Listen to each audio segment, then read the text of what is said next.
Hello বন্ধুরা, তোমাদেরকে নিয়ে চলছে আমাদের শ্রীমঙ্গল রোড ট্রিপে।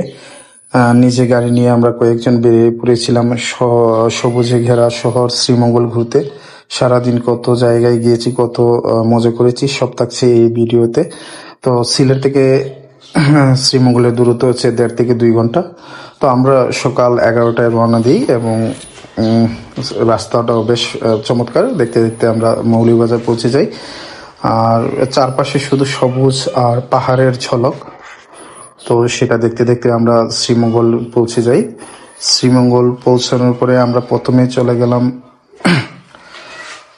এই হচ্ছে শ্রীমঙ্গলের রোড।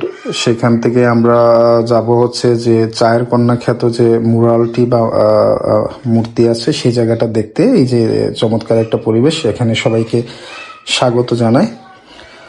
তো এই জায়গাটা আমরা উপভোগ করতেছিলাম, যদিও প্রচন্ড গরম ছিল। তারপর আমরা বানুগাছ, শ্রীমঙ্গল শহর হয়ে বানুগাছ রোড ধরে আমরা যাব ফিনলে টি গার্ডেনে। তো পুরো জায়গাটা আসলে আপনাদেরকে বলবো কিরকম। পুরো জায়গাটা একেবারে ছবির মতো, সবুজ চা বাগান আর হালকা বাতাস, আর পাহাড়ের পাশে দাঁড়িয়ে সময় যেন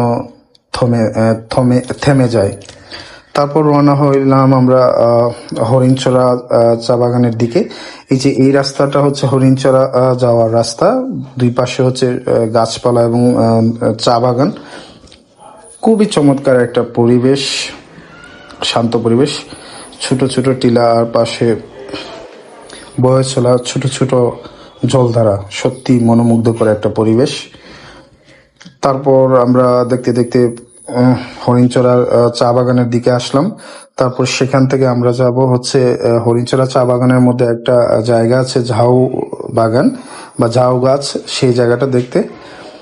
তো সেই জায়গা দিয়ে যাচ্ছি। এখান থেকে হয়তো আপনার শ্রীমঙ্গল শহর থেকে এই জায়গাতে যেতে আপনার 40 মিনিটের মতো সময় লাগবে। যেহেতু আমরা গাড়ি নিয়ে গিয়েছিলাম আমাদের, তো সেক্ষেত্রে আমাদের সময় অনেকটা কম লেগেছিল। তো আমরা হরিণচড়ার কাছাকাছি চলে আসছি। যদিও জায়গাটা একটু অফ ট্র্যাক, কিন্তু এক কথায় অসাধারণ। শান্ত পরিবেশ। এই যে আমরা হরিণচড়ার কাছাকাছি চলে আসছি। ছোট টিলার পাশে বয়ে চলা জলের ধারা আপনাকে মুগ্ধ করবেই। বিশাল বড় বড় ঝাউ গাছ আপনাকে নিরাশ করবে না, এবং যে সেই পাহাড়ের উপরে যে ঝাউ গাছগুলার পাশে দাঁড়ালে যে বাতাস আপনাকে স্পর্শ করবে, সেটা আপনার অন্যরকম আন্দোলিত করবে। এবং এখানে একটা বট গাছ আছে যেটা শতবর্ষ পুরাতন। আর এই বিশাল বড় বড় ঝাউ গাছ আপনাকে মনোমুগ্ধ করতে বাধ্য। এই হচ্ছে সেই ঝাউ বাগান। যদি এখানে প্রবেশ করতে বাগানের ওনারা অনেকটাই ঝামেলা করে, তারপরও আপনারা ঘুরে আসতে পারেন। এই জায়গাটা আপনাদেরকে নিরাশ করবে না, এই জায়গা। তারপর আমরা সারাদিন ঘোরার পর খাবার খাওয়ার জন্য চলে আসলাম রিজিক রেস্টুরেন্টে। খাবার যেমন ছিল সুস্বাদু, তেমনই ছিল পরিবেশটা আরামদায়ক। ভর্তাবাজি সবকিছু আইটেমই ছিল। তো আপনারা এখানে খেলে নিরাশ হবেন না।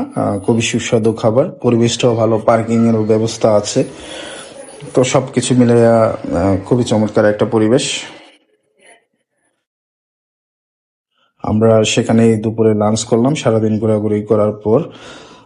তারপর আমরা বের হব হচ্ছে ভাইরাল সেই রাস্তার দিকে, যেটা হচ্ছে লাওয়াইছড়া রোড। এখানে দেখেন চমৎকার কৃষ্ণচূড়া গাছে চমৎকার ফুল এসেছে, লাল কৃষ্ণচূড়া ফুল। তার সাথে বৌদ্ধভূমিতে আমরা ঘুরলাম, সেটাও এই ভিডিওতে থাকবে, যদিও তখন সন্ধ্যা হয়ে গেছিল। তো তারপর আমরা এই রুট ধরে যাব হচ্ছে লাওয়াইছড়ার দিকে।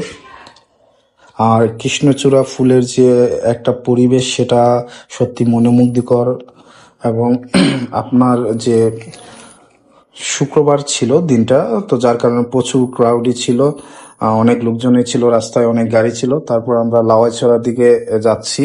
এখানে গ্রান্ড সুলতান আছে প্রথমে, তারপর হচ্ছে সেই লাওয়াইছড়া। যদিও লাওয়াইছড়াতে আমরা অনেকবারই গিয়েছি, যার কারণে এবার আর লাওয়াইছড়াতে আমরা ঢুকবো না।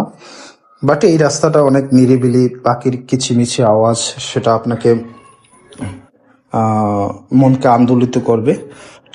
আর হচ্ছে দুই পাশে ঘন বন জঙ্গল।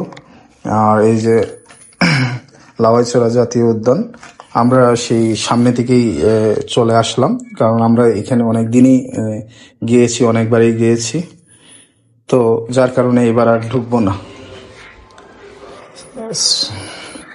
তারপর আবার এই রুট ধরে আমরা ব্যাক করব বৌদ্ধভূমিতে, সেই শ্রীমঙ্গলে যে বৌদ্ধভূমি। যদিও তখন সন্ধ্যা হয়ে গিয়েছে, তো যার কারণে আসলে ওইরকম লোকজন প্রচুর ছিল, বাট হয়তো পুরোটাই আমরা দেখতে পারিনি। বাট জায়গাটা অনেকটাই সুন্দর, ছোট্ট একটা জায়গা বাট অনেক সুন্দর। শ্রীমঙ্গলের এই ট্যুর আমাদের মনে থাকবে অনেক দিন। সিলেট থেকে একটু বেরিয়ে এমন চমৎকার একটা দিন কাটালাম, সত্যি দারুণ লাগলো।